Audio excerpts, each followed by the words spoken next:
మాకు ఇంతకు ముందు ఇల్లు లేదండి, పెంకుటిల్లు ఉండేది. మేము చాలా ఇబ్బందులు పడ్డాము. ఇప్పుడు ఇందిరమ్మ పథకం ఇల్లు వచ్చింది కాబట్టి మేము ఇల్లు కట్టుకోగలిగాము. మాకు కూడా ఒక ఇల్లు ఉంది అని చెప్పుకోవడానికి గర్వపడుతున్నాము. ఈ కాంగ్రెస్ ప్రభుత్వం వచ్చిన తర్వాత అన్ని మంచి మంచి పనులు జరిపిస్తున్నారు సీనన్న గారు. చాలా ధన్యవాదములండి సీనన్న గారికి. అంటే ఇంకా సెలవు. థ్యాంక్ యూ అబ్బా నీలమ్మ గారు. ఇక్కడ ఎంతమంది పిల్లలక? పిల్లలు ఎంతమంది? 4 పిల్లలు మాకు. నేను మా వారికి నేను 2వ భార్యని. ఏం చదువుతున్నారే?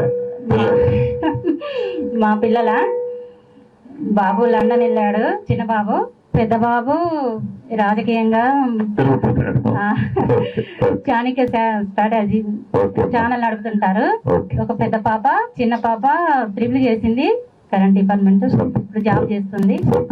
ఇప్పుడు మీ వల్ల మేము ఇల్లు కట్టుకున్నాం, ఇందిరమ్మ పథకం కింద ఇల్లు కట్టుకున్నాము. మీకు చాలా ధన్యవాదాలు. మీరు ఇంకా ఎన్నో పనులు చేయాలి, ఈ ప్రభుత్వం ఇలాగే నడవాలి అని కోరుకుంటున్నాము.